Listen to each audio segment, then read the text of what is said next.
Hi and welcome to another Tutorial Tuesday.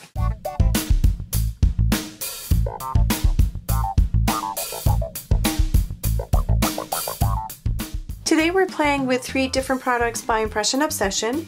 We have our beautiful stamp set, the hydrangea stamp set, with the matching dies, as well as a text background stamp. To complete today's projects, you'll need the following supplies.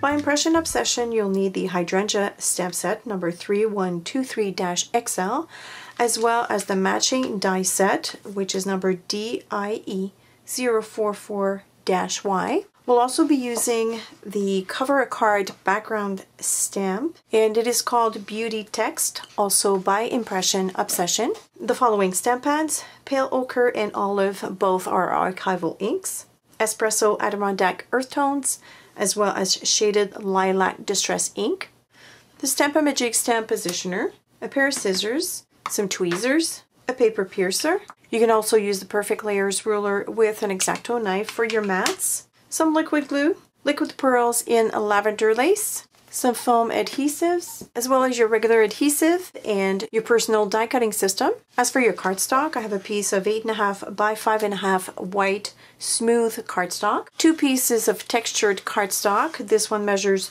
3 by 12, and you're going to fold that in half at the 6-inch mark, as well as a second piece of textured white cardstock measuring 2 3/8 by 5 3/8. And the last piece is a violet cardstock measuring 2.5 by 5.5. When you open up the die package, you'll notice that all the dies are kind of joined together. And before I separate them, I actually take an imprint or a template of it, because we're going to use that to line up with our stamped image, because this set of dies coordinates with this stamp set. So to make sure that we are lining everything up properly, you need to make kind of like a stencil of your shapes. So now that I've done that, I'm just going to take my Tim Holtz scissors and just snip off these little pieces of metal that join them together. I might have to file them down with my sanding block as well. I'm now going to stamp the different parts of our flower, and for this I'll use the inks that I showed you at the beginning. I'm going to start with the stem of our flower, and it's going to be stamped with the Olive Adirondack, with the Olive Archival ink.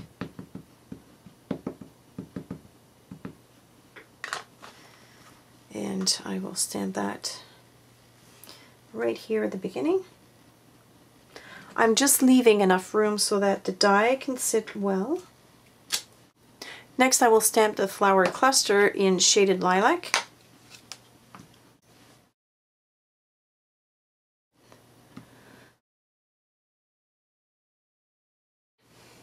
Next, we're going to stamp both leaves with the Olive Archival ink. So now that we have our stamped images, we're going to let that dry thoroughly before die cutting it. In the meantime, we're going to stamp our background text on the 2 3/8 by 5 3/8 piece of textured cardstock. You can use either the textured side or the smoother side, which still shows a little bit of texture. And for this, I'm going to use the Pale Ochre Archival ink. And at this point, it doesn't really matter if the text is upside down or the right way. We can always flip our paper. You do need, however, to make sure that you're not stamping horizontally that way. You want the text to run across your paper this way. So I'm going to ink this up, and I'm only going to ink up the middle. I don't need the sides. I'll just make sure that I'm inking this up really well. I'm going to take my textured cardstock, place it right here in the middle, and then I'm going to take just a piece of copy paper to rub over it and press down gently without moving the cardstock, obviously. And that'll give us this beautiful background. And I love the way it looks. It's text, but you can't really read it at this point because of the textured cardstock. So it just gives us a nice background for our card. And it's a very soft color, and it's not going to take away from our flower in the foreground. So my stamped images have had time to dry. I'm just going to cut each piece because I don't really want to die cut all of them at the same time. If you want to, you can do that. I like to isolate each pieces when I die cut them, just in case something happens during the cutting process. So I'm going to bring my platform here. I'm using a big shot, so it's the multi-purpose platform, all tabs down with one cutting board, and I'm gonna put down my image like so here. And this is the mask that I showed you, or the stencil that I showed you I made at the beginning. So what I'm going to do is I'm going to line this up over the stamped image, and this is going to give me the perfect placement for the die. So this is nicely in place. I'm going to hold it down, make sure that nothing moves. I'm just going to drop this die right inside my stencil, and you'll feel it catch. It'll catch within that template that you just made. So you want to make sure that this is really nicely wedged in. And I'm going to take a piece of washi tape and just hold this down very gently like that. And I'm going to pass this through my machine, and I will do the same for the other pieces, and I'll be right back. So I have my pieces cut right here. Now the last thing you want to cut is extra little flowers, and for this we're going to use this die and the leftover white cardstock, and you'll want to cut 2 of these in the white cardstock. And if the pieces don't come off well from the die, you can use your paper piercer. Mine have already come off the die, so they come out pretty easily. So I've got all these little pieces now. And we're going to use every single pieces. So I'm just going to put those on my work surface. And now we're ready to assemble our card.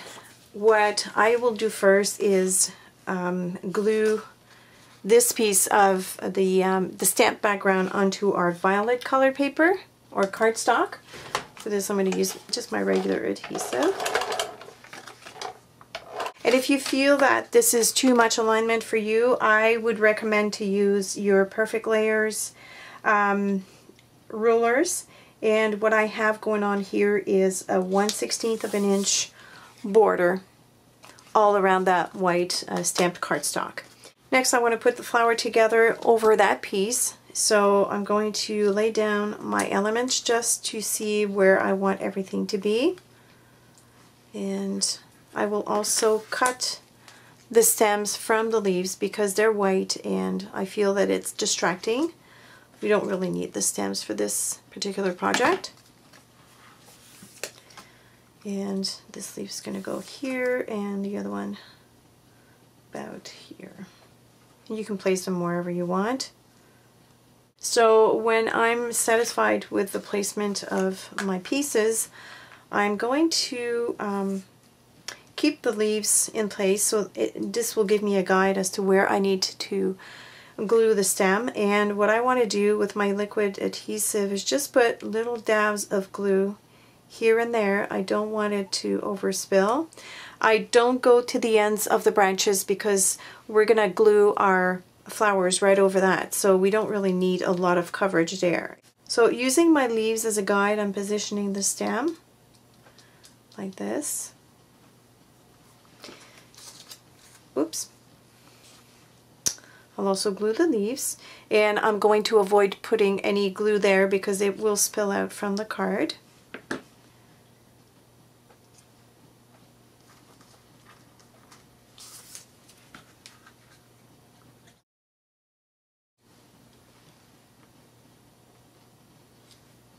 And for the flower bunch, I will add this with the foam adhesives.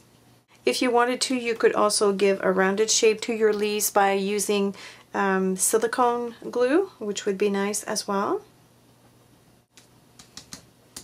And then I'm going to add our little bits and pieces of the hydrangea. And for this, I will zoom in. I will add the 8 biggest ones. There's 8 big ones and 8 small ones. So what I do is I just add a little dot of glue to where I want the big part, the the big flower pieces, and I'm just going randomly here.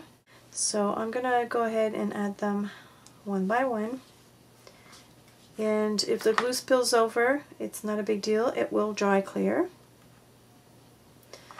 Although it's best if you try to add just a little dot.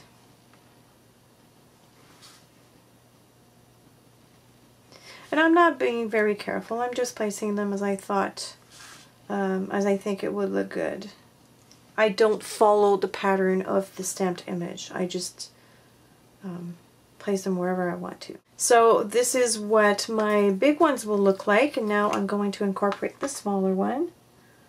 And for this I'm going to try to keep my glue dots really small and try to vary the orientation of your flower petals. There we go. We need to cut the stem off.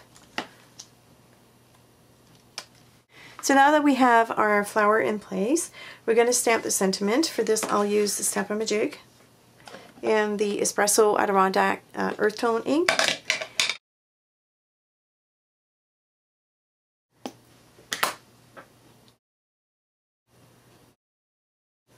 So I just made an impression with the Stamp-A-Majig. I'm going to transfer that and align it over here onto my card.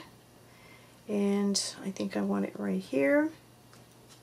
I'm going to reposition my Stamp-A-Majig right here. And stamp again my sentiment.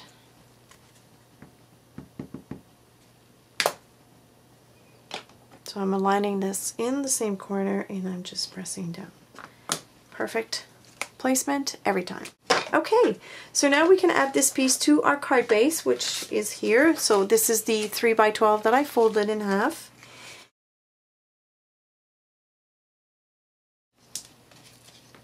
And for this I'm going to use the foam adhesives. Alright, so now I can just center that in the middle. And now we need to add our liquid pearls. This is the lavender lace, and I'm just going to dab the center of each of the little petals that we've added, the white ones.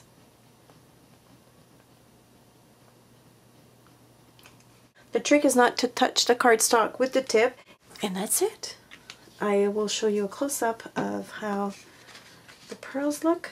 And this just adds the perfect blingy touch to a very simple but yet elegant card. And of course I was playing beforehand, so I tried my hands at a different color scheme. This is using the Rose Matter ink pad by Archival Ink, and I also matted it in pink. The tiny pearls inside are the rouge pearls, again the liquid pearls. So these have a beautiful clean look, but they're very elegant, and I can see myself making different colors and keep them in my stash for when I need a card in a pinch. So I hope you'll try this at home. As usual, thanks for watching. If you have any questions or comments, leave them below, and I will talk to you next week. Bye!